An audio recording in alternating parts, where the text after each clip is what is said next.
bulk of Monterey Car Week has passed, so I think it's time to recap the cars that have come out. And at the end of the video, I'll tell you what my favorite car of this year was. I think I have a pretty good reason for it, so stick around to hear that. Let's start jumping into these cars. If you haven't seen my videos from throughout the weekend covering Monterey Car Week, I did like a deep dive on pretty much every significant car that came out throughout the weekend. So if you want more info than we go into this video, please go check out my other videos. I'm sure I made one for you. And if you're not already subscribed to the channel, please do so for me. Please like the video, help me grow the channel. It really helps me get it out there in front of more people. Now let's jump into the cars that came out at this year's Monterey Car Week. Okay, so first up, the Lamborghini Revuelto SV was definitely the most talked about car of the show this year. Videos of the Revuelto SV have been spotted, running around the Nürburgring for a couple months now. Everybody's been talking about the car. The Revuelto's, Lamborghini's V12 flagship Aventador replacement car, so it's kind of always around a little bit, and everybody's been waiting to see the Revuelto. So much so that we kind of knew everything about the Revuelto SV before it came out. It ended up having 1,065 horsepower. They're going to make 1,963 cars to celebrate Lamborghini's first year in business as a company. The car's a little faster, it looks a little better, it's got a new aero pack and everything. It'll be more track capable and hopefully more engaging to drive. That's really what I'm looking to see out of the Revuelto SV. It was overall pretty well received. Some people felt it wasn't crazy enough because they're kind of used to the SVJ, but you have to remember the SVJ was the end of the Aventador's life cycle. The Revuelto might be going away soon. If you haven't seen why, go watch my Revuelto Roadster video where we talk about it. So maybe there will never be a Revuelto SVJ, so I could see people being a little frustrated from that aspect. But nonetheless, the Revuelto SV is here. I think it's actually a pretty good, tasteful amount of upgrades. So let me know what you think of the Revuelto SV down below. Next, I want to talk about the Gordan Murray S1. If you rewind Monterey Car Week last year, Gordan Murray unveiled the S1 LM, which basically looked like a modern day F1 GTR, McLaren F1 GTR. It had really thin headlights, but it looked like they just took a F1 GTR and made it modern day. This year, they released the S1, which basically plucked all the aero components off of the S1 LM and made it look more like a traditional McLaren F1, if we're being honest. Naturally aspirated V12, triple seater, you sit in the middle of the car when you drive it, like near 700 horsepower. Really great car, really impressive car, and now the McLaren F1s are so expensive, there is a, spot in the market for a McLaren F1 type driving experience. Even if it's, a $10 million car instead of being a $30 million car, there is someone, I guess, enough people to buy that car for that market. They're making 64 of them, so more cars than they typically make. The S1 LM, I think, was one of 15, so definitely more than that. They wanted to give all their customers enough opportunity to buy their cars is the reason they gave. Obviously, this is like a more McLaren F1 than McLaren's really ever made since the F1 came out. And speaking of McLaren, let's move on to the car they launched this year that's kind of made to directly compete with this in a way. McLaren came out with a car called the MCL6GT, based on one of their race cars from the 70s, or at least that was the inspiration behind it, at least. Other than the back of the car, it doesn't really look like it that much. McLaren was very vague about this car. All we really know for sure is it's a 6-speed manual, and they said it's a V8. Now, if you haven't seen my video on this car, I was a little upset in the video because I was under the impression there was going to be a different engine in the car, not a V8, and definitely something bigger that might have been in a Solus GT, for example. Apparently, that got lost somewhere along the way at McLaren corporate to what they were maybe telling some of the people further downstream of the cars, and we're just getting a V8 instead. And I mean, basically what this car really is because of that change, it's a 750S with a manual transmission and a retro body on it, being very, very direct with what it is. Obviously, it's very cool. It's a manual McLaren. We haven't had one since the McLaren F1. It looks okay. It's not my favorite, to be honest with you. I see a lot of, from the side, I see a lot of Maserati MC20. From the front, I see almost like Porsche Concept Mission X, if you know what that is. Go look it up if you don't. That's kind of what I see in the front of the car. And the back does kind of look like their old race car from the 70s, but and from like the rear 3/4 angle, I almost see a little bit Ferrari 296 in there. So I'm not in love with the looks. The interior is a little too Spartan for me. Like, I feel like they didn't do enough to it to make it feel special. They added a couple metal orange buttons, and obviously they left the linkage exposed on the manual shifter, but it seems like the Gordan Murray car is a better McLaren F1 than McLaren's new manual car since the F1. I don't know. I just wasn't in love with it, and I clearly love McLaren as a brand. The 765 LT is probably my favorite supercar ever made. This one I just didn't think was a good execution on McLaren's part. One of the coolest cars of the weekend was the Koenigsegg CCGT1, paying homage to Koenigsegg's GT1 race car that they built back in 2007 that was never able to race because of regulations, and they ended up shutting the race series down before the car would have been ready to go anyways. But apparently somebody has purchased that car, and it's finally going to get to go racing in like a historical race series that they're starting for GT1 cars. Think of like the Porsche GT1 hypercar before the Carrera GT, that level car. So that's actually really cool. It's based on the Koenigsegg CC850, which, if you don't remember that from a couple years ago, it has a real simulated manual, like the first one to do it before Ferrari did this with the Manuale. But apparently it feels incredible in the Koenigsegg. I've never driven it, but everyone that's driven it seems to say it's great. It's based on that 9-speed transmission from Koenigsegg that you find in the Jesko. and now they've made a sequential version of that gearbox that simulates a sequential shift. And because it's built on that 9-speed Lightning transmission from the Jesko, it's so fast that it's actually faster than a real sequential transmission from a GT1 car. So it's just impressive all around. It's got more aero than they've ever done in a car. It looks the part.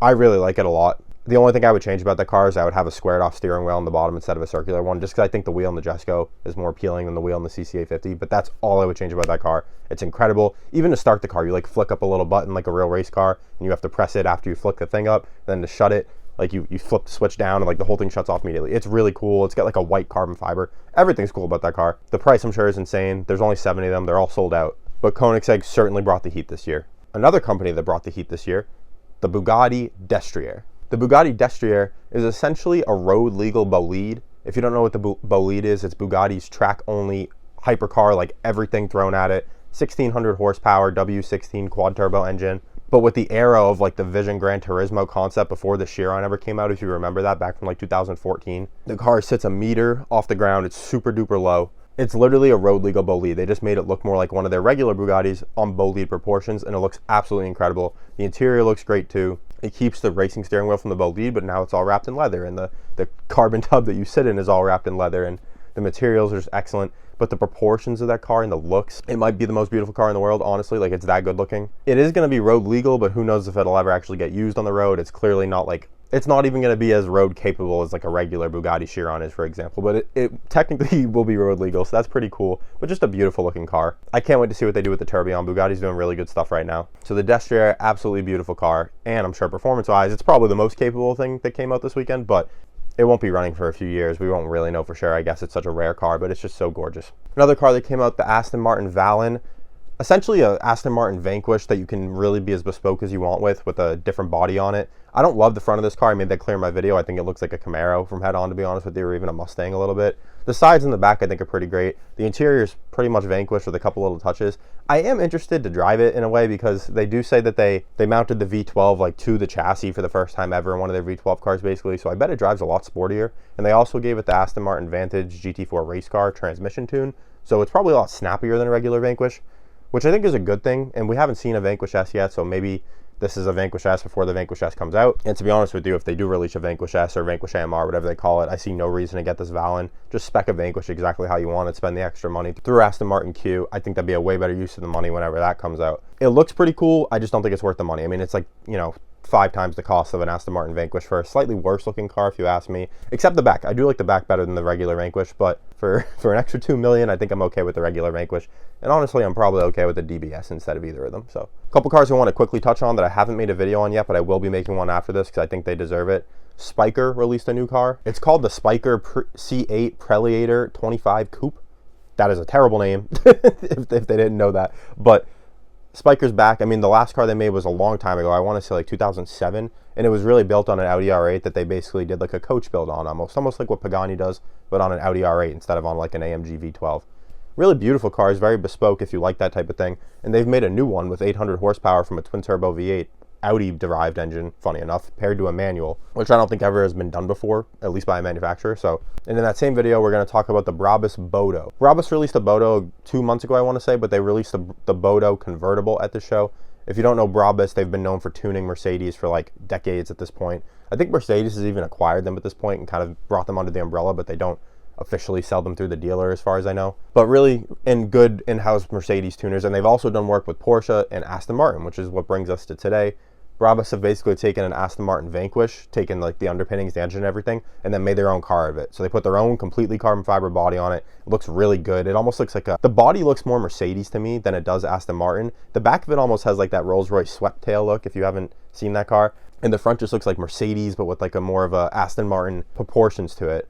The engine's still the Vanquish V12, but it makes 1,000 horsepower, 738 pound-feet of torque. It's just a mean looking car. I like this car a lot. There's only going to be 77 of them. I'm sure they're, you know, millions of dollars, if they're even not all sold out already. I think they're really, really cool. I think this is actually a cooler Vanquish-based car than the Aston Martin Valen itself.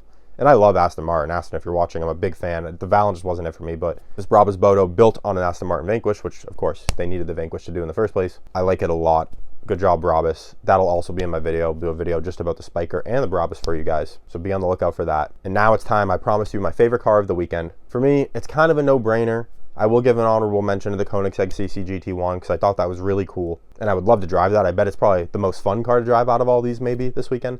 But for me, it was the Bugatti Destriere, hands down. The thing I instantly thought when the Bolide came out a few years ago was they need to make a road legal version of that. Even if it's a little less crazy, it would be perfect. And they did it. I'm a little upset there's only going to be one of them. There's not going to be, you know, 50 or 60 or something. This car is so gorgeous. It almost doesn't even look real. That's how good looking it is. And the fact that they're going to make that car be able to drive on the road, at least, you know, a little bit, is almost unbelievable. The interior is great. It doesn't look easy to get into or out of or anything like that. It won't be an easy car to like drive around, but it's just awesome that it exists. Beautiful car. Probably a $15 to $20 million car. I mean, it's, you can't even really put a price on it. Bugatti Mistrals are selling for like $8 million and they were like 5 new. So if this car is really like 20 million, it's probably going to sell for, you know, 40 if it ever trades hands in the next like 10 years. But after that, it'll probably be an even bigger number. So the Destrier is by far the coolest car of the show to me this year.